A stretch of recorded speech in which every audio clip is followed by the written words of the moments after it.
الحمد لله نحمده ونستعينه ونستغفره ونؤمن به ونتوكل عليه ونعوذ بالله من شرور أنفسنا ومن سيئات أعمالنا من يهده الله فلا مضل له ومن يضلله فلا هادي له وأشهد أن لا إله إلا الله وحده لا شريك له وأشهد أن محمدا عبده ورسوله أما بعد فإن خير الحديث كتاب الله وخير الهدي هدي محمد صلى الله عليه وسلم وشر الأمور محدثاتها وكل محدثة بدعة وكل بدعة ضلالة وكل ضلالة في النار فأعوذ بالله من الشيطان الرجيم بسم الله الرحمن الرحيم قاف والقرآن المجيد بل عجبوا أن جاءهم منذر منهم فقال الكافرون هذا شيء عجيب أإذا متنا وكنا ترابا ذلك رجع بعيد قد علمنا ما تنقص الأرض منهم وعندنا كتاب حفيظ بل كذبوا بالحق لما جاءهم فهم في أمر مريج సకల లోకాల సృష్టికర్త యజమాని పాలకుడు పోషకుడు ఆరు రోజులలో భూమి ఆకాశాలను సృష్టించిన సృష్టికర్త అయినటువంటి అల్లాహ్ పేరుతో ప్రారంభిస్తున్నాను. ప్రియమైన సహోదరులారా, ఈ యొక్క జుమ్మా రోజు నేను చెప్పబోయే అంశం ఏమిటి అంటే సహాబీల దాన ధర్మాలు ఏ విధంగా ఉన్నాయి అనే దాని గురించి కొన్ని ముఖ్యమైన విషయాలు మీ ముందు చెప్పాలనుకుంటున్నాను. సహాబీలు అల్లాహ్ మార్గంలో దాన ధర్మాలు ఏ విధంగా చేసేవారు మరియు దాని గురించి అల్లాహ్ తఆలా దివ్య ఖురాన్ ఏం తెలియజేస్తున్నాడు అనే దాని గురించి ముందు తెలియజేస్తాను. అల్లాహ్ తఆలా దివ్య ఖురాన్లో సూరే బకరా వాక్యం నెంబర్ 137లో ఈ విధంగా తెలియజేస్తున్నాడు. ఫైన్ ఆమను బిమిస్లి మా ఆమంతుం బిహి ఫఖద్ ఇహ్తదౌ. వారు ఎప్పుడైతే మీరు ఏ విధంగానైతే విశ్వాసము తీసుకువచ్చారో ఆ విధంగా విశ్వాసము తీసుకురానంత వరకు వారు రుజు మార్గాన్ని పొందలేరు అని అల్లాహ్ తఆలా దివ్య ఖురాన్లో తెలియజేశాడు. అయితే ప్రేమైన సహోదరులారా, ఏ విధంగానైతే ప్రవక్తలు అల్లాహ్ పట్ల విశ్వాసం కలిగి ఉన్నారో మరియు ప్రవక్తల తర్వాత సహాబీలు తాబాయిన్లు తాబాయిన్లు అల్లాహ్ పట్ల విశ్వాసం కలిగి ఉన్నారో వారు విశ్వాసం ఏ విధంగానైతే పూర్తిగా సంపూర్ణము చేసుకున్నారో అదేవిధంగా మనము పూర్తి విశ్వాసం కలిగినంత వరకు మనలో రుజు మార్గం అనేది ప్రసాదించబడదు. అయితే ఏ విధంగానైతే ప్రవక్తలు అల్లాహ్ మార్గంలో ధనాన్ని ప్రాణాన్ని త్యాగము చేశారు, అదేవిధంగా సహాబీలు కూడా అల్లాహ్ మార్గంలో ఎన్నో త్యాగాలు చేశారని, దానిలో ముఖ్యమైనది ధనాన్ని అల్లాహ్ మార్గంలో త్యాగం చేశారు. అయితే ఈ ఒక ధనం అల్లాహ్ తరపు నుండి వచ్చినట్టు ఒక వరం. ఈ ఒక వరం ఇది విశ్వాసులకి వరము మరియు అవిశ్వాసులకి ఒక పరీక్ష. ఏ విధంగా పరీక్ష అండి? విశ్వాసులకి ఒక ధనం వచ్చినప్పుడు వారు అల్లాహ్ మార్గంలో ఒక ధనాన్ని ఖర్చు పెడతారు, మరియు అవిశ్వాసుల యొక్క ధనాన్ని వచ్చినప్పుడు అవిశ్వాసుల యొక్క ధనము ద్వారా ఇహలోకపు సుఖాలు ఇహలోకపు ఆనందాలను ఎంచుకుంటారు. అదే విశ్వాసి ఈ యొక్క ధనాన్ని అల్లాహ్ మార్గంలో ఖర్చు పెట్టడానికి ప్రయత్నిస్తాడు. అయితే ఈ యొక్క ధనము అల్లాహ్ తరపు నుంచి వచ్చినటువంటి ఒక గొప్ప వరము. ఈ యొక్క ధనాన్ని సహాబీలు అల్లాహ్ మార్గంలో త్యాగం చేశారు. అయితే ప్రేమైన సహోదరులారా, ధనాన్ని అల్లాహ్ మార్గంలో త్యాగం చేయమని అంటున్నారు. మరికొంతమంది సహోదరులు ఈ విధంగా తెలియజేస్తారు. ఉదయం నుంచి సాయంత్రం వరకు ఎండనక వాననక వర్షమనక ఇవన్నిట్లో కూడా మేము కష్టపడి సంపాదించుకుంటున్న ధనాన్ని డబ్బుని మేము అల్లాహ్ మార్గంలో ఎందుకు ఖర్చు చేయాలండి? అయితే అల్లాహ్ తఆలా దివ్య ఖురాన్లో సూరే బకరా వాక్యం నంబర్ 254 అల్లాహ్ ఈ విధంగా తెలియజేస్తున్నాడు. ఏమని? యా అయ్యుహల్లదీన ఆమను అంఫిqూ మిమ్మా రజక్నాకుం. ఓ విశ్వాసులారా, మేము మీకు ఏదైతే ప్రసాదించామో దానిలో నుండే మీరు ఖర్చు చేయండి అల్లాహ్ తఆలా అన్నాడు. ఇక్కడ దీని ద్వారా తెలుస్తుంది ఏమిటండి? మనిషికి తినటానికి ఆహారము కానివ్వండి, సంపాదించటానికి ధనాన్ని కానివ్వండి, నడవటానికి శరీరంలో శక్తి కానివ్వండి, గాలి పీల్చుకోవటానికి గాలినిచ్చింది ఆయనే, మరియు సంపాదించడానికి శక్తినిచ్చింది ఆయనే. అదే అల్లాహ్ తఆలా అంటున్నాడు, యా అయ్యుహల్లదీన ఆమను అంఫిqూ మిమ్మా రజక్నాకుం. ఓ విశ్వాసులారా, మేము మీకు ఏదైతే ధనాన్ని ప్రసాదించామో, ఏదైతే డబ్బుని ఆస్తిని అంతస్తును ప్రసాదించామో దానిలో నుండే మీరు ఖర్చు చేయండి అని అల్లాహ్ తఆలా అన్నాడు. అయితే అల్లాహ్ మార్గంలో ఖర్చు చేయటం వలన దీని యొక్క ప్రాముఖ్యత ఏమిటండి, దీని యొక్క గొప్పతనం ఏమిటి? మహాప్రవక్త సల్లల్లాహు అలైహి వసల్లం గారికి అల్లాహ్ తాలా తెలియజేస్తున్నారు. మహాప్రవక్త సల్లల్లాహు అలైహి వసల్లం గారు హదీసులో ఈ విధంగా తెలియజేస్తున్నారు. ఎవరికండి? అస్మా బిన్త్ అబూ బకర్ రజియల్లాహు అన్హు గారికి ఈ విధంగా తెలియజేస్తున్నారు. ఏమని తెలియజేస్తున్నారంటే, మీరు అల్లాహ్ మార్గంలో ధనాన్ని ఖర్చు చేయండి. ఏ విధంగా ధనాన్ని ఖర్చు చేయమంటున్నారండి? ఏ విధంగానైతే నీళ్లుని మనము కింద వంపేస్తే ఆ నీళ్లు ఎలాగైతే ప్రవహిస్తాయో ఆ విధంగా మీరు అల్లాహ్ మార్గంలో తమ ధనాన్ని ప్రవహించండి. లెక్క పెట్టి అల్లాహ్ మార్గంలో మీరు దాన ధర్మాలు చేయకండి. ఒకవేళ మీరు లెక్క పెట్టి అల్లాహ్ మార్గంలో దాన ధర్మాలు చేస్తే అల్లాహ్ తాలా మీకు కూడా లెక్క పెట్టి అల్లాహ్ మీకు ధనాన్ని ప్రసాదిస్తాడు అని అన్నారు. మరి అల్లాహ్ తాలా దివ్య ఖురాన్లో సూరా బకరా వాక్యం నెంబరు 139లో ఈ విధంగా తెలియజేశాడు. ఏమని? వఅన్ఫిఉ ఫీ సబీలిల్లాహి వలా తుల్ఖూ బిఐదీకుం ఇలా తహ్లుక వఅహ్సిను ఇన్నల్లాహ యుహిబ్బుల్ ముహ్సినీన్. అల్లాహ్ తాలా అంటున్నాడు, మీరు అల్లాహ్ మార్గంలో ఖర్చు చేయండి అని అల్లాహ్ తాలా అన్నాడు. దాని తర్వాత అల్లాహ్ తాలా ఏమన్నాడండి? మీ చేతులారా మిమ్మల్ని మీరు వినాశనానికి గురి చేసుకోకండి, మిమ్మల్ని మీరు సర్వనాశనము చేసుకోకండి అన్నాడు. అల్లాహ్ తాలా ముందుగా ఏమన్నాడండి? మీరు ధనాన్ని అల్లాహ్ మార్గంలో ఖర్చు పెట్టండి అన్నాడు. దాని తర్వాత మీ చేతులారా మిమ్మల్ని మీరు సర్వనాశనము చేసుకోకండి, నిశ్చయముగా అల్లాహ్ తాలా వ్యవహరించేవాడిని అంటే మంచిగా వ్యవహరించే వారిని అల్లాహ్ తాలా ప్రేమిస్తాడు అని చెప్పి అల్లాహ్ తాలా తర్వాత తెలియజేశాడు. ఈ ఒక ఆయతలో అల్లాహ్ తాలా 3 విషయాలు తెలియజేశాడు. 1, అల్లాహ్ మార్గంలో ఖర్చు చేయండి. 2, మీ చేతులారా మిమ్మల్ని మీరు సర్వనాశనము చేసుకోకండి అని. అయితే ఇక్కడ అల్లాహ్ తాలా ధనాన్ని ప్రసాదించాడు, ఆ ధనాన్ని అల్లాహ్ మార్గంలో ఖర్చు పెట్టాలి అని ఈ ఒక ఆయతలో అల్లాహ్ తాలా స్పష్టంగా తెలియజేశారు. అయితే ప్రేమైన సహోదరులారా, ఖురాన్లో సూరా బకరా వాక్యం నెంబర్ 137లో అల్లాహ్ తాలా తెలియజేశారు. మరియు 254లో అల్లాహ్ తాలా తెలియజేశాడు. ఆ ఒక విషయాన్ని మీ ముందు తెలియజేశాను. అయితే హదీసులో మహాప్రవక్త సల్లల్లాహు అలైహి వసల్లం కూడా తెలియజేశారు, అల్లాహ్ మార్గంలో ధనాన్ని ఖర్చు చేయండి అని. అయితే అల్లాహ్ మార్గంలో ధనాన్ని ఏ విధంగా ఖర్చు చేయాలండి? అసలు అల్లాహ్ మార్గంలో ధనాన్ని ఖర్చు చేయటం వలన కలిగే లాభం ఏమిటి? హదీసులో మహాప్రవక్త సల్లల్లాహు అలైహి వసల్లం ఈ విధంగా తెలియజేస్తున్నారు, అల్లాహ్ మార్గంలో ధనాన్ని ఖర్చు చేయటం వలన మనిషి ఈ కక్కుర్తి ఒక చెడు పని నుండి, మనిషి ధనాన్ని ఖర్చు పెట్టడంలో కానివ్వండి, ఏదైనా మంచి పని చేయడంలో కానివ్వండి, ఎవరైతే కక్కుర్తి పనులు చేస్తారో ఆ కక్కుర్తి నుండి, ఆ కక్కుర్తి ఒక చెడు గుణం నుండి తనను తాను రక్షించుకోగలుగుతాడు. మరియు అల్లాహ్ తాలాతో తన సంబంధాన్ని దృఢపరుచుకుంటాడు. అంటే అల్లాహ్ తాలాతో తన తాలూకుని దృఢపరుచుకుంటాడు. మరియు అదే విధంగా అల్లాహ్ మార్గంలో ధనాన్ని ఖర్చు పెట్టడం వలన అల్లాహ్ తాలా మన ధనాన్ని రెట్టింపు చేస్తాడు. మరియు అదే విధంగా మన వయసులో అల్లాహ్ తాలా బరకత్ని ప్రసాదిస్తాడు. మరి అల్లాహ్ మార్గంలో ధనాన్ని ఖర్చు పెట్టడం వలన అల్లాహ్ తాలా మన నరకం నుండి విముక్తి ప్రసాదించి స్వర్గంలో స్థానాన్ని ప్రసాదిస్తాను అని అల్లాహ్ తాలా దివ్య మహాప్రవక్త సల్లల్లాహు అలైహి వసల్లం గారు తెలియజేశారు. ప్రియమైన సోదరులారా, ఆలోచించండి, అల్లాహ్ మార్గంలో ధనాన్ని త్యాగం చేయడం వలన, ఇప్పుడు ఉదాహరణకి ఒక మనిషి ఏదైనా వ్యాపారము చేయాలి అన్నా ముందుగా తను ఇన్వెస్ట్మెంట్ చేయాలి. అంటే ఒక ధనాన్ని తను తీసుకుని ఒక బట్టల వ్యాపారము చేయాలన్నా, ఒక కిరాణా వ్యాపారము చేయాలన్నా ముందుగా తన సొంత డబ్బుతో తను ముందుగా ఖర్చు చేయాలి. ముందు లాభం చెందడు, నష్టము చెందుతాడు. ముందు లాభం పొందడు, నష్టం పొందుతాడు. అదేవిధంగా తను ఇహలోక జీవితంలో సంపాదించడానికి ధనాన్ని ఖర్చు పెట్టాలి. ఆ తర్వాతే తను దాని నుంచి లాభం పొందగలము. కానీ ఇక్కడ దానిలో లాభం పొందుతాము, నష్టము 2 పొందుతాము. కానీ అల్లాహ్ వద్ద అలా కాదు. అల్లాహ్ దగ్గర మీరు ధనాన్ని ఖర్చు పెట్టడం వలన అల్లాహ్ తాలా ధనాన్ని రెట్టింపు చేసి ఇస్తానంటున్నాడు. అల్లాహ్ తాలా దాంట్లో అల్లాహ్ తాలా నష్టాన్ని ప్రసాదిస్తాను అనటం లేదండి. అల్లాహ్ తాలా ఏమంటున్నాడు? రెట్టింపుని ప్రసాదిస్తాను. మీరు నా వద్ద ఏదైతే 10 రూపాయలు ఖర్చు పెట్టారో దానికి బదులుగా అల్లాహ్ తాలా 100 రూపాయలు ప్రసాదిస్తాడు, రెట్టింపుని ప్రసాదిస్తాడు. ఇప్పుడు మనందరం ఉదయం నుంచి సాయంత్రం వరకు కష్టపడుతుంది దేనికండి? ధనాన్ని సంపాదించుకోవడానికి. ఆ ధనము ద్వారా ఇహలోకపులో ఏదైతే అవసరాలు ఉన్నాయో ఆ అవసరాలను తీర్చుకుంటూ విశ్వాసులుగా జీవితాన్ని గడపడానికి మనం ధనాన్ని సంపాదించుకుంటున్నాము. ఆ ఒక ధనాన్ని సంపాదించుకోవడంలో ఒక్కోసారి మనం లాభం పొందుతాము, ఒక్కోసారి మనం నష్టం పొందుతాము. కానీ అదే ధనాన్ని మనం అల్లాహ్ మార్గంలో ఖర్చు చేయటం వలన మనం నష్టం చెందమండి, ఎప్పుడు కూడా నష్టము చెందము. అల్లాహ్ తాలా ఎల్లప్పుడు కూడా నష్టాన్ని గురి చేయడు, లాభాన్ని మనకు అల్లాహ్ తాలా ప్రసాదిస్తాడు. అయితే ఎవరు లాభాన్ని చెందుతారండి?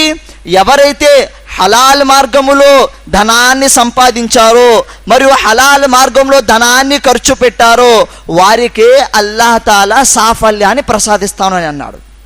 మరైతే హరాం మార్గంలో ఎవరైతే ధనాన్ని సంపాదించుకుంటున్నారో, ఎవరైతే ధనాన్ని పోగు చేసి పెట్టుకున్నారో వారు నరకం యొక్క శిక్షని తయారు చేసి పెట్టుకున్నారు. అయితే ప్రేమన్న సహోదరులారా, మీరు ధనాన్ని అల్లాహ్ మార్గంలో త్యాగం చేయాలనే విషయాలు తెలుసుకున్నారు, దాని యొక్క ప్రాముఖ్యత తెలుసుకున్నారు, దానివల్ల లాభాలు తెలుసుకున్నారు. అయితే ఇది ఒక ముఖ్య ప్రశ్న, ఇది ఒక ముఖ్య గడ. అదేమిటంటే సహాబీలు అల్లాహ్ మార్గంలో ధనాన్ని ఏ విధంగా ఖర్చు చేసేవారు?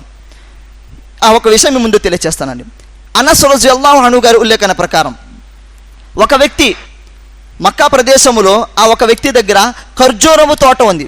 ఆ ఖర్జూరము తోట పక్కనే ఇది విశ్వాసుల ఖర్జూరపు తోట, మరియు ఇటు పక్కన అవిశ్వాసుల ఖర్జూరపు తోట.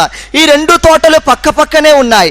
మరియు ఇటు నుంచి తన భాగం విశ్వాసుడు భాగం, ఇది అవిశ్వాసుడు భాగం. ఈ మధ్యలో ఏదైతే దారి ఉందో ఆ దారిలో అవిశ్వాసుడు ఒక చెట్టు ఉందండి. విశ్వాసుడు చెట్టు లేదు, అవిశ్వాసుడు చెట్టు ఉంది. అయితే ఎప్పుడైతే ఖర్జూరాలు పండి అవి నేల మీద పడతాయో ఈ ఒక వ్యక్తి వెళ్ళి ఆ ఖర్జూరాలను వేరుకునేవాడు. ఎప్పుడైతే విశ్వాసుడు ఖర్జూరాలు వేరుకునేవాడో అవిశ్వాసుడు కూడా ఆ చెట్ల నుండి ఖర్జూరాలు వేరుకునేవాడు. అయితే ఈ ఒక వ్యక్తి ఆ ఒక వ్యక్తితో చెప్పాడు, ఏమని? మీరు నా పొలంలో ఏదైతే ఖర్జూరపు పళ్ళులు పండుతున్నాయో అవి మీరు తీసుకోకండి అని చెప్పి అవిశ్వాసుడికి విశ్వాసుడు తెలియచేయగా, లేదు నేను తీసుకుంటాను అని అవిశ్వాసుడు అన్నాడు. అయితే మహాప్రవక్త సల్లల్లాహు అలైహి వసల్లం గారి వద్దకి ఆ ఒక వ్యక్తి వెళ్ళారు. ఓ ప్రవక్త గారు, నా తోట ఒక అవిశ్వాసుడు పక్కన నా ఖర్జూరపు తోట ఉంది. నా తోటలో అల్లాహ్ తాలా ఏదైతే ఫలాలని ప్రసాదిస్తున్నాడో, ఏదైతే ఖర్జూరాలను ప్రసాదిస్తున్నాడో అవి ఎప్పుడైతే భూమి మీద పడుతున్నాయో అవి నేను తీసుకోవడానికి వెళ్ళాలనుకున్నప్పుడు నాతో పాటు అవిశ్వాసుడు కూడా నేను సంపాదించుకున్న కష్టాన్ని తీసేసుకుంటున్నాడు. నేను ఆ రెండు పొలాల మధ్య, ఆ రెండు తోటల మధ్య గోడ కట్టడానికి తనని అంగీకారమివ్వమంటే తను అంగీకరించటం లేదు. మీరు ఒకసారి ఆ ఒక వ్యక్తితో మాట్లాడండి అని చెప్పి మహాప్రవక్త సల్లల్లాహు అలైహి వసల్లం గారి దగ్గరికి వెళ్ళారు. అయితే మహాప్రవక్త సల్లల్లాహు అలైహి వసల్లం గారు ఏమన్నారండి? ఆ ఒక వ్యక్తితో ఈ విధంగా అన్నారు, ఆ మధ్యలో ఏదైతే అడ్డుగా అంటే గోడ కట్టడానికి అడ్డుగా ఏదైతే ఖర్జూరము చెట్టు ఉందో ఆ చెట్టును నువ్వు తొలగించు, దానికి బదులుగా అల్లాహ్ తాలా నీకు స్వర్గంలో ఒక ఖర్జూరపు చెట్టును నీకు నాటుతాడు అని అనగా ఆ ఒక వ్యక్తి ఏమన్నాడంటే, నాకు స్వర్గంలో ఖర్జూరపు చెట్టు వద్దు, నాకు కేవలం ఇహలోక జీవితంలో ఏదైతే ఖర్జూరపు చెట్లు ఉన్నాయో అవే నాకు కావాలి, ఆ పండ్లే నాకు కావాలని చెప్పి ఆ ఒక వ్యక్తి ముడ్డుపడ్డాడు. అయితే ఈ ఒక్క విషయము అబూ దర్దా రలియల్లాహు అన్హు గారు విన్నారు. అంటే మన మహాప్రవక్త సల్లల్లాహు అలైహి వసల్లం గారి వద్దకు వచ్చారు. ఓ ప్రవక్త గారు, ఏమిటి ఒక చెట్టుని అల్లాహ్ మార్గంలో ఖర్చు చేస్తే, అంటే ఒక ఖర్జూరపు చెట్టుని అల్లాహ్ మార్గంలో త్యాగము చేస్తే దానికి బదులుగా మేము స్వర్గములో ఖర్జూరపు చెట్టుని పొందుతామా అని అనగా మహాప్రవక్త సల్లల్లాహు అలైహి వసల్లం గారు అన్నారు, అవును, ఒక చెట్టుని అల్లాహ్ మార్గంలో త్యాగము చేస్తే దానికి బదులుగా మీరు స్వర్గములో ఖర్జూరపు చెట్టుని పొందుతారు అని అనగా ఒక సహాబీ అంటే ఏం చేశారంటే ఆ ఒక అవిశ్వాసాన్ని పిలిచారు. ఈ విధంగా అన్నారు, నీకు నా తోట గురించి తెలుసు కదా, నా తోటలో ఎన్ని ఖర్జూరపు చెట్లు అయితే ఉన్నాయో ఆ ఒక్క ఖర్జూరపు చెట్టు అంటే గోడ కట్టడానికి ఏదైతే అడ్డుగా ఒక చెట్టు అడ్డుందో ఆ ఖర్జూరపు చెట్టుకి బదులుగా నా పూర్తి తోటను నువ్వు ఖర్జూరపు తోటను తీసేసుకో, దానికి బదులుగా నేను అల్లాహ్ వద్ద స్వర్గపులో ఒక ఖర్జూరపు చెట్టుని అల్లాహ్ నుంచి ఆశిస్తున్నాను అని చెప్పి ఆ ఒక సహాబీ ఒక ఖర్జూరపు చెట్టు కోసము తన పూర్తి ఖర్జూరపు తోటని అల్లాహ్ మార్గంలో త్యాగం చేశారండి. ఒక ఖర్జూరపు చెట్టు కోసం, స్వర్గపులో ఒక ఖర్జూరపు చెట్టు కోసం. ఆ ఒక విషయాన్ని వెంటనే ఇంటికి వచ్చిన తర్వాత మహాప్రవక్త ఆ ఒక వ్యక్తి అబూ దర్దా రలియల్లాహు అన్హు గారు తన భార్యతో ఈ విధంగా తెలియచేశారు, ఈ రోజు నేను అల్లాహ్ తాలాతో వ్యాపారము చేసి వచ్చాను.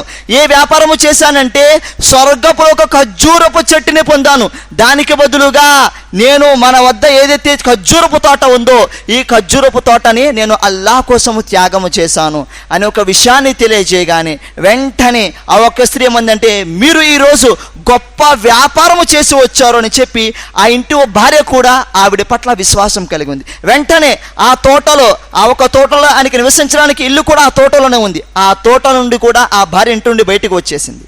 వెంటనే ఒక విషయాన్ని తెలియజేయగానే ఆ ఇల్లు వదిలి బయటకు వచ్చేసింది. మరి వారు కుమారులు కూడా ఎవరైతే అక్కడ ఉంటున్నారో ఖర్జూరపు పళ్ళలను తింటున్నారో వారు జేబులో ఖర్జూరపు పళ్ళులు ఉన్నాయి. అయితే వారు వెంటనే ఖర్జూరపు పళ్ళలు తీసి కిందకి వేసేశారు. ఎందుకు కిందకి వేసేశారండి? ఎందుకంటే అంతకుముందు వరకు ఆ ఖర్జూరపు తోట మనది, కానీ ఎప్పుడైతే నా తండ్రి గారు అల్లాహ్ తాలాతో ఒక ఖర్జూరపు తోటకు బదులుగా వ్యాపారము చేసి ఒక ఖర్జూరపు తోటకు బదులుగా పూర్తి ఖర్జూరాన్ని అల్లాహ్ మార్గంలో త్యాగం చేశారో అప్పుడు ఈ ఖర్జూరపు మనది కాదు, ఇవి అవిశ్వాసుడికి చెందిన ఖర్జూరాలు అని చెప్పి ఆ జేబులో ఉన్న ఖర్జూరాలు కూడా తీసి కిందకి వేసేశారు. ఇది అబూ దర్దా రజియల్లాహు అన్హు గారి విశ్వాసం. మరి అల్లాహ్ తఆలా దివ్య ఖురాన్లో ఈ విధంగా అవతరింపజేశాడు, లన్ తనాలుల్ బిర్ర హత్తా తున్ఫికు మిమ్మా తుహిబ్బూన్. నిశ్చయంగా మీరు అల్లాహ్ తఆలా ఎప్పుడైతే మీకు ఇష్టమైన వస్తువుని అల్లాహ్ మార్గములో ఖర్చు చేయరో అప్పటి వరకు మీరు సాఫల్యాన్ని పొందలేరు అని చెప్పి అల్లాహ్ తఆలా దివ్య ఖురాన్లో తెలియజేశాడు. ఈ ఒక ఆయత్ ఎప్పుడైతే అవతరింపబడిందో అబూ తల్హా రజియల్లాహు అన్హు గారు మహాప్రవక్త సల్లల్లాహు అలైహి వసల్లం గారి వద్దకు వెళ్ళారు. దానికంటే ముందు ఆయన వద్ద ఏదైతే ఆస్తులు అంతస్తులు అవన్నీ ఉన్నాయో అవన్నీ కూడా లెక్క పెట్టుకోవటం మొదలుపెట్టారు. అవన్నీ కూడా లెక్క పెట్టి అవన్నిటిలో ఆయనకి ఏదైతే మంచిగా ఎక్కువ ఇష్టమైనది ఏదైతే ఉందో అది ఖర్జూరపు తోట. ఆ ఖర్జూరపు తోట మస్జిద్కి కొంచెం దూరంలో ఉంది. అయితే ఈ ఖర్జూరపు తోటని మహాప్రవక్త సల్లల్లాహు అలైహి వసల్లం గారి వద్దకు వెళ్ళి, ఓ ప్రవక్త గారు, నేను అల్లాహ్ మార్గములో తమకు ఇష్టమైన వస్తువుని త్యాగం చెయ్యనంత వరకు మనము సాఫల్యం పొందలేరు అని చెప్పి అల్లాహ్ తఆలా దివ్య ఖురాన్లో ఆయతిని అవతరింపజేశాడు. కాబట్టి దానికి బదులుగా నాకు ఇష్టమైనది ఖర్జూరపు తోట, నేను దీన్ని అల్లాహ్ మార్గంలో త్యాగం చేయాలనుకుంటున్నాను అని చెప్పి మహాప్రవక్త సల్లల్లాహు అలైహి వసల్లం వద్దకు వెళ్ళారు. అయితే మహాప్రవక్త సల్లల్లాహు అలైహి వసల్లం ఏమన్నారంటే, ఇది అల్లాహ్ మార్గంలో త్యాగం చేయాలనుకుంటున్నావు కాబట్టి ముందుగా నీ ఇంటివారు అంటే నీ చుట్టాలు, నీ అతిథులు ఎవరైతే ఉన్నారో వారి పట్ల నువ్వు ఈ ఖర్జూరపు తోటని వారికి పంచు అని అన్నారు. అల్లాహ్ మార్గంలో త్యాగం చేయడానికి ముందుగా అర్హులు ఎవరండి? మన ఇంటి బంధువులు, మన చుట్టాలు, మన దగ్గర బంధువులు. మన అల్లాహ్ మార్గంలో త్యాగం చేయాలి, బీదవారికి సహాయం చేయాలి అంటే ముందుగా మన ఇంటి వద్ద ఉన్న అతిథులు మరియు మన చుట్టాలు, దగ్గర బంధువులు ఎవరైతే ఉన్నారో వారికి నువ్వు త్యాగం చేయి, వారి వద్ద నువ్వు యొక్క ధనాన్ని ఆ ఖర్జూరపు తోటని నువ్వు పంచు అని అన్నారు. అప్పుడు అబూ తల్హా రజియల్లాహు అన్హు గారు తమకు ఇష్టమైన ఖర్జూరపు తోటని అల్లాహ్ మార్గంలో త్యాగం చేశారు. అయితే మరొక వాక్యం, మహాప్రవక్త సల్లల్లాహు అలైహి వసల్లం గారు మక్కాని వదిలి మదీనాకి వలసగా అంటే హిజ్రత్ కోసం మక్కాని వదిలి మదీనాకి ఎప్పుడైతే వెళ్ళారో వెళ్ళినప్పుడు ఆ మదీనాలో నమాజు చేయటానికి మస్జిద్ లేదు, నమాజు చేయడానికి మస్జిద్ లేదు. మహాప్రవక్త సల్లల్లాహు అలైహి వసల్లం గారు అక్కడున్న మదీనా వాసులతో ఈ విధంగా అన్నారు, ఏమని? మీరు ఈ మస్జిద్ కట్టడానికి ఏదైతే స్థలాన్ని ఇచ్చారో దీనికి డబ్బు మీరు నా నుంచి ఆశించండి, దీనికి కావలసిన ధనాన్ని నేను మీకు ఇస్తానని చెప్పి మహాప్రవక్త సల్లల్లాహు అలైహి వసల్లం గారు తెలియచేస్తే అక్కడున్న గ్రామస్తులు ఏమన్నారంటే, ఓ ప్రవక్త గారు, ఈ ఒక్క మస్జిద్ కట్టడానికి మేము ఏదైతే స్థలాన్ని ఇచ్చామో దీని నుండి మేము సాఫల్యాన్ని అంటే దీని నుండి మేము ధనాన్ని మీ నుంచి ఆశించటం లేదు, దీని నుంచి మేము డబ్బుని మీ నుంచి ఆశించటం లేదు, దీని నుంచి మేము పుణ్యాన్ని అల్లాహ్ నుంచి ఆశిస్తున్నామని చెప్పి ఆ ఒక్క స్థలాన్ని అల్లాహ్ మార్గంలో త్యాగం చేశారు. అది సహాబీల విశ్వాసం అండి. సహాబీలు ఒక ఖర్జూరపు చెట్టు కోసం పూర్తి తోటను అల్లాహ్ మార్గంలో త్యాగం చేశారు, తమకు ఇష్టమైనది అల్లాహ్ మార్గంలో త్యాగం చేశారు. ప్రేమైన సహోదరులారా, మరియు మనం అల్లాహ్ మార్గంలో ఏమి త్యాగం చేస్తున్నాము? ప్రస్తుత సమాజములో కొంతమంది సహోదరులు తాము ఏదైతే గోళ్ళు పెంచుకుంటారో, ఈ 5-10 మనకి చేతులకు 10,000 ఉన్నాయి, ఈ 10,000లో 9,000 గోళ్ళు కట్ చేస్తారు. మరి ఉన్న ఈ చిటికిన వేలు కానివ్వండి లేదా ఈ బటన్ వేలు కానివ్వండి ఆ గోరుని పెంచుకుంటూ వెళ్తారు. వారిని అడగగా వారు ఏమంటారంటే, ఇది ఫ్యాషన్, ఇది నాకు నచ్చింది అని అంటారు. కానీ ఇస్లాంలో గోళ్ళు పెంచుకోవటం నిషిద్ధం, గోళ్ళు పెంచుకోకూడదు. అయితే అల్లాహ్ మార్గంలో తనకి ఇష్టమైనది ఒక గోరుని అల్లాహ్ మార్గంలో త్యాగం చేయడానికి కూడా తను ఇష్టపడటం లేదు. అలాంటిది తను అల్లాహ్ మార్గంలో ఏ విధంగా ప్రాణాన్ని త్యాగం చేయగలడండి? ఎప్పుడైతే మహాప్రవక్త సల్లల్లాహు అలైహి వసల్లం గారి కాలంలో అబూ తల్హా రజియల్లాహు అన్హు గారికి వివాహము జరిగింది, గదిలో కూర్చున్నారు, భార్యతో పాటు గదిలో కూర్చున్నారు, నూతనంగా వివాహము జరిగింది, గదిలో కూర్చున్నారు. ప్రవక్త గారు యుద్ధ ప్రకటన చేశారు, యుద్ధంలో పాల్గొనాలని చెప్పి. అప్పుడు ఎప్పుడైతే యుద్ధ ప్రకటన చెయ్యాలి అనే శబ్దం ఆయన చెవిలోకి వినిపించిందో వెంటనే తన భార్యని వదిలేసి అల్లాహ్ మార్గములో యుద్ధము చేయడానికి ప్రయత్నించారు, యుద్ధంలో పాల్గొన్నారు, తమ ప్రాణాన్ని సైతం అల్లాహ్ మార్గంలో త్యాగం చేశారు. ఎలా మనలో విశ్వాసం ఎంత ఉందో ఆలోచించండి సహోదరులారా. మన చేతుకున్న ఒక చిన్న గోరును కూడా అల్లాహ్ మార్గం, ఇష్టమైన గోరును కూడా అల్లాహ్ మార్గంలో త్యాగం చేయలేకపోతున్నామే. మరియు మన అల్లాహ్ మార్గంలో ఏ విధంగా ప్రాణాన్ని త్యాగం చేయమను? మరియు మహాప్రవక్త సల్లల్లాహు అలైహి వసల్లం గారి కాలంలో ఇబ్నే ఉసైమీన్ రహ్మతుల్లాహి గారి గురించి ఈ విధంగా చెప్పడం జరుగుతుంది. ఇబ్నే ఉసైమీన్ రహ్మతుల్లాహి గారు, ఈయనకి గడ్డం అంటే చాలా ఇష్టం అండి. అయితే ఇబ్నే ఉసైమీన్ రహ్మతుల్లాహి గారు ఒకసారి ఈయనకి అనారోగ్యం వచ్చింది. ఏ అనారోగ్యం అండి? క్యాన్సర్ వ్యాధికి గురై ఉన్నారు. అయితే ఇబ్నే ఉసైమీన్ రహ్మతుల్లాహి గారిని హాస్పిటల్కి తరలించారు.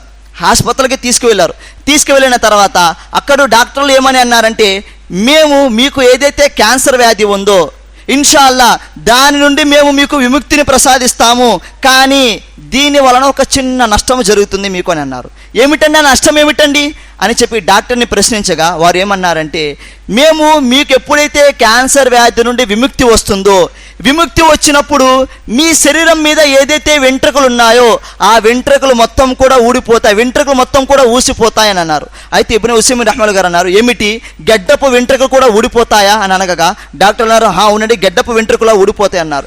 అయితే నేను ఈ వ్యాధికి చికిత్స నేను చేపించుకోను, నేను అల్లాహ్ వద్ద ప్రవక్త గారు సున్నతిని అవలంబించిన వాడిగా నా ముఖాన్ని చూపించాలనుకుంటున్నాను. నేను అల్లాహ్ దేవులో చూపించాలనుకుంటున్నానండి. నా ముఖాన్ని ప్రవక్త గారు సున్నతిని అవలంబించిన వ్యక్తిగా నేను నా ముఖాన్ని అల్లాహ్ వద్ద చూపించాలనుకుంటున్నాను.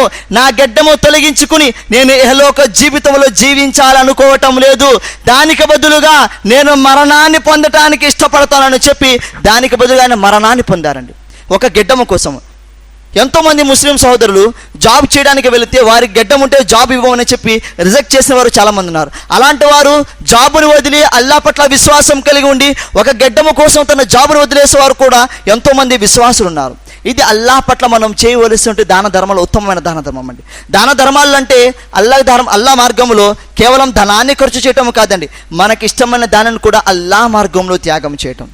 ఎప్పుడైతే హయ్యా అలస్సలా మీరు నమాజు కొరకు రండి, హయ్యా అలల్ ఫలా సాఫల్యాన్ని పొందటానికి రండి అని ఎప్పుడైతే మీ చెవుకి వినిపించినప్పుడు మీరు నమాజ్కి వస్తారో అదే సమయంలో మీ స్నేహితుడు వచ్చి, ఓ నా స్నేహితుడా రా బయటికి వెళదాము అని అన్నాడు. ఆ స్నేహితుడు మీకు చాలా ఇష్టము, కానీ మీరు ఆ స్నేహితుడికి బదులుగా అల్లాహ్ కోసం ఆ స్నేహితులను కూడా వదిలి నమాజ్కు రావటం, ఇది అల్లాహ్ మార్గంలో దాన ధర్మంలో చేయటం. అంటే తమకు ఇష్టమైన వస్తువును కూడా, తమకు ఇష్టమైన స్నేహితులను కూడా నమాజు కోసం ఆ స్నేహితును కూడా తిరస్కరించడం, ఆ స్నేహితుని వదిలి రావటం, ఇది విశ్వాసం యొక్క లక్షణం అండి. ప్రియమైన సహోదరులారా, ఇలా సహాబీల గురించి, సహాబీల యొక్క త్యాగాల గురించి, సహాబీల యొక్క దాన ధర్మాల గురించి చెప్పుకుంటూ పోతే ఎన్నో వాక్యాలు ఉన్నాయి. జంగే తబుక్ అంటే గజ్వా తబుక్ గురించి ఒక విషయం మీ ముందు తెలియజేస్తాను. గజ్వా తబుక్ మహాప్రవక్త సల్లల్లాహు అలైహి వసల్లం వారు తెలియజేశారు. ఏమని? మనము ఎన్నో దూరపు ప్రయాణాలు చేయాలి, మరియు ప్రయాణము చేసే దారిలో అవిశ్వాసులు మనకి యుద్ధాన్ని చేయడానికి వస్తారు, వారితో యుద్ధము చేయడానికి మనకు సామాగ్రి కూడా కావాలి. కాబట్టి దానికి బదులుగా ఎవరైనా అల్లాహ్ మార్గంలో దాన ధర్మాలు చేసేవారు ఉంటే దాన ధర్మాలు చెయ్యండి అని అన్నారు.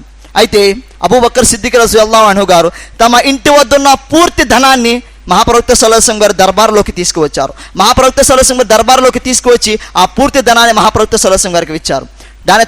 దానికి ముందు హజరత్ ఉమర్ ఫారూక్ రలియల్లాహు గారు వచ్చారు. ఆయన ఏమనుకున్నారంటే, ఆయన వద్ద ఏదైతే పూర్తి ధనం ఉందో, పూర్తి డబ్బు ఉందో, ఆ డబ్బులో సగము ధనాన్ని ఇంటి వారికి ఇచ్చి సగము ధనాన్ని మహాప్రవక్త సల్లల్లాహు అలైహి వసల్లం గారి వద్దకు తీసుకువచ్చారు. దాని తర్వాత మహాప్రవక్త సల్లల్లాహు అలైహి వసల్లం గారు హజరత్ అబూబకర్ సిద్దిక్ రలియల్లాహు గారు అడుగుతారు. ఏమని? హజరత్ అబూబకర్ సిద్దిక్ రలియల్లాహు అవుతాడు, అబూబకర్ నీవు నీ ఇంటి వారికి ఏమి చెప్పి వచ్చావు? ఉమర్ ఫారూక్ రలియల్లాహు అన్హు గారు సగము ధనాన్ని తమ ఇంటి వారికి ఇచ్చి ఉన్న సగము ధనాన్ని అల్లాహ్ మార్గంలో త్యాగం చేయడానికి తీసుకువచ్చారు. మరి అయితే నువ్వు నీ ఇంటి వారికి ఏమి ఇచ్చి వచ్చావంటే, నా ఇంట్లో ఉన్న పూర్తి ధనాన్ని నేను అల్లాహ్ కొరకు తీసుకువచ్చాను, కేవలం నా ఇంట్లో అల్లాహ్ పేరు మరియు మీ పేరు నేను మా ఇంట్లో చెప్పవచ్చానని చెప్పి అన్నారు. అయితే ఇదొక విషయం. అయితే ఉస్మాన్ బిన్ అఫ్ఫాన్ రలియల్లాహు అన్హు గారు గజ్వా తబూక్ గురించి ఉస్మాన్ బిన్ అఫ్ఫాన్ రలియల్లాహు అన్హు ఎప్పుడైతే ప్రకటన చేశారో మహాప్రవక్త సల్లల్లాహు అలైహి వసల్లం గారు, ఉస్మాన్ బిన్ అఫ్ఫాన్ రలియల్లాహు గారు అంటున్నారు, ఓ ప్రవక్త గారు, నేను గజ్వా తబూక్ గురించి అల్లాహ్ మార్గములో నేను 100 ఒంటెలను త్యాగం చేయాలనుకుంటున్నాను. ఆ 100 ఒంటెల మీద ఏదైతే సామాన్లు ఉన్నాయో ఆ సామాన్లతో పాటు నేను నా పూర్తి 100 ఒంటెలను నేను అల్లాహ్ మార్గంలో త్యాగం చేస్తానని చెప్పి ఉస్మాన్ బిన్ అఫ్ఫాన్ రలియల్లాహు అన్హు గారు 100 ఒంటెలను త్యాగం చేశారు. దాని తర్వాత మహాప్రవక్త సల్లల్లాహు అలైహి వసల్లం మరలా తెలియజేశారు, ఎవరైనా ఉన్నారా అల్లాహ్ మార్గంలో దాన ధర్మాలు చేసేవారు అని అనగానే మరలా హజరత్ ఉస్మాన్ బిన్ అఫ్ఫాన్ రలియల్లాహు గారు అంటారు, ఓ ప్రవక్త గారు, గారు నేను మరలా అల్లా మార్గంలో 100 ఒంటెలను త్యాగం చేస్తాను, ఆ 100 ఒంటెల మీద ఏదైతే సామాగ్రి ఉందో ఆ సామాగ్రితో పాటు నేను 100 ఒంటెలను అల్లా మార్గంలో త్యాగం చేస్తానని చెప్పి హజరత్ ఉస్మాన్ బిన్ అఫ్ఫాన్ రజియల్లాహు గారు మరలా 100 ఒంటెలను త్యాగం చేశారు. మరలా మహాప్రవక్త సల్లల్లాహు అలైహి వసల్లం గారు తెలియజేశారు, ఎవరైనా ఉన్నారా అల్లా మార్గంలో దాన ధర్మాలు చేసేవారు అని ప్రకటించగా మరలా హజరత్ ఉస్మాన్ బిన్ అఫ్ఫాన్ రజియల్లాహు గారు మరలా లెగిసి అంటారు, ఓ ప్రవక్త గారు నేను అల్లా మార్గంలో మరలా 100 ఒంటెలను త్యాగం చేయాలనుకుంటున్నాను, ఆ 100 ఒంటెల మీద ఏదైతే సామాగ్రి ఉందో ఆ సామాగ్రితో పాటు నేను 100 ఒంటెలను త్యాగం చేయాలనుకుంటున్నాను అని చెప్పి హజరత్ ఉస్మాన్ బిన్ అఫ్ఫాన్ రజియల్లాహు గారు పూర్తిగా 300 ఒంటెలని అల్లా మార్గంలో త్యాగం చేశారండి. అది సహాబీల విశ్వాసం. అల్లాహు అక్బర్. ఆయన విశ్వాసంతో ఆలోచించండి సోదరులారా, సహాబీల విశ్వాసం విధంగా ఉంది. హజరత్ అబూబకర్ సిద్దిక్ రజియల్లాహు గారు పూర్తి ఇంట్లో ఉన్న ధనాన్ని మొత్తము తీసుకొచ్చి అల్లా మార్గంలో త్యాగం చేశారు. హజరత్ ఉమర్ ఫారూక్ రజియల్లాహు గారు తన పూర్తి సకము ధనాన్ని అల్లా మార్గంలో త్యాగం చేసేవారు. మరియు హజరత్ ఉస్మాన్ బిన్ అఫ్ఫాన్ రజియల్లాహు గారు అల్లా మార్గంలో త్యాగం చేస్తూనే ఉన్నారు. లెక్కలేనంత వరకు అల్లా మార్గంలో త్యాగం చేశారండి. ఇది సహాబీల యొక్క త్యాగం. కాబట్టి మనము నిజమైన విశ్వాసులుగా అల్లాహ్ వద్ద పేరు పొందాలి అంటే అల్లాహ్ తఆలా దివ్య ఖురాన్లో తెలియజేస్తున్నాడు, ఖద్ అఫ్లహల్ ముమినూన్. వాస్తవానికి విశ్వాసులే సాఫల్యం పొందుతారు. ఎవరండి? ఎవరైతే తమ నమాజులలో శ్రద్ధను పాటిస్తారో, మరో ఎవరైతే విధిదానం జకాతు చెల్లిస్తారో, మరో ఎవరైతే అబద్ధాలు మాట్లాడకుండా నిజమే పలుకుతారో అలాంటి వారే సాఫల్యాన్ని పొందుతారని చెప్పి అల్లాహ్ తఆలా సూరా ముమిన్లో తెలియజేశాడు. కాబట్టి ప్రేమైన సహోదరులారా, అల్లాహ్ మార్గంలో త్యాగం చేయటం అనేది ఇది అల్లాహ్ ఇచ్చిన ఒక గొప్ప వరం. ధనం సంపాదించుకోవటం, ఈ ధనాన్ని సంపాదించుకోవాలంటే మనం ఏదైతే కష్టపడుతున్నామో ఈ ధనాన్ని సంపాదించుకోవడానికి ఉదయం నుంచి రాత్రి వరకు, ఉదయం నుంచి సాయంత్రం వరకు లెగిసి ప్రయాణాలు చేసి మనకు కావాల్సిన వస్తువులు వదుకుని ఏదైనా మనం సంపాదిస్తున్నామంటే ఇది అల్లాహ్ తఆలా మన శరీరంలో ఇచ్చిన శక్తి ద్వారా మనం సంపాదించుకోగలుగుతాం. ఈ ధనము ద్వారా మీకు తోచినంత అల్లాహ్ మార్గంలో త్యాగం చేయండి. మనిషి మరణించిన తర్వాత తనతో పాటు తన నీడ కూడా రాదు. తనతో పాటు మహాప్రవక్త సల్లల్లాహు అలైహి వసల్లం గారు తెలియజేస్తున్నారు, సదకాయే జారియా అంటే ఎల్లప్పుడూ పుణ్యాలు ప్రసాదించే సదకా తనతో పాటు వస్తుంది. తను మరణాన్ని పొందిన తర్వాత కూడా తనకు పుణ్యము రావాలి అంటే తను అల్లాహ్ మార్గం. ఉదాహరణకి ఒక వ్యక్తి ఈ మస్జిద్లో ఫ్యాన్ వేయించాడండి. ఈ ఫ్యాన్ కింద ఎవరైతే నమాజు చేస్తున్నారో ఈ ఫ్యాన్ వేపించిన వ్యక్తి మరణించాడు. కానీ ఈ ఫ్యాన్ ఈ మస్జిద్లో తిరుగుతున్నంత వరకు ఈ ఫ్యాన్ కింద నమాజు ఎవరైతే చేస్తున్నారో ఈ నమాజు చేసుకున్నారు పుణ్యమంతా కూడా ఆ ఒక వ్యక్తికి లభిస్తుంది.